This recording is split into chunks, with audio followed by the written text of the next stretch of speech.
The Velvet Prison, or the House of the Marble Widow. There once stood a mansion on Fifth Avenue so lavish, so grotesquely extravagant, it whispered its own name, the House of the Marble Widow. Its owner never aged, its guests never returned, and when the city finally broke down its doors, what they found inside rewrote every rule of high society. In 1883, at the height of America's Gilded Age, Beatrice Loon Vallin, a rail heiress of elusive European lineage, commissioned a mansion in Manhattan, not uptown, not in the countryside, but on Fifth Avenue itself, across from the up-and-coming Metropolitan Museum of Art. An audacious choice. The building rose in silence. Black velvet was imported from Egypt, Venetian mirrors from Florence. The structure was windowless on three sides and topped with a towering white statue, a veiled woman carved in Carrara marble, arms open to the sky. Locals dubbed the statue the Marble Widow. Beatrice moved in that winter, young, pale, dressed always in black, but no mourning period was ever announced. Rumor had it she was recently widowed. Others whispered her husband never existed.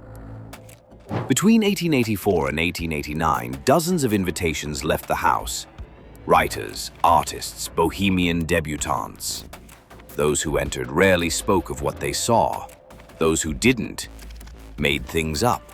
Some claimed the interiors were covered entirely in red velvet, even the ceilings. Others described secret salons, mirrors that showed different rooms, and voices that spoke when no one was near. A maid hired in 1887 lasted 3 days. She claimed, "The mirrors don't show you. They show her, just her." By 1890, the house fell silent. Beatrice was never seen again, and no one left. Years passed. Property taxes went unpaid. The city, reluctant but forced, broke in. What they found was not decay, but stasis. Everything was pristine. A full tea service still warm. Clocks stopped at the same minute. In the ballroom, faint shadows burned into the velvet walls, as if bodies had once stood there and were erased. Upstairs, in a mirrorless room, a message was pinned to the wall. "I preserved them as they wished to be remembered. Beautiful, silent, eternal." There was no trace of Beatrice, no documents, no legal identity. The statue atop the house was removed and lost in transit, or so they said. The mansion was razed in 1901, but something strange happened. Nothing could grow on that soil. Developers gave up. For decades, that one block remained a void in the city's grid. Even stranger, old city maps showed a blank patch. Not a building, not a ruin, just absence. Like someone or something had erased it from memory. Today, a luxury tower stands where the mansion once breathed, but tenants still report hearing whispers in the lift. Mirrors fogging without cause. They hear eerie sounds coming from the walls and air vents. A few times they see things moving through the fabrics and carpets in the building. But was it just a draft or a trick of the eye?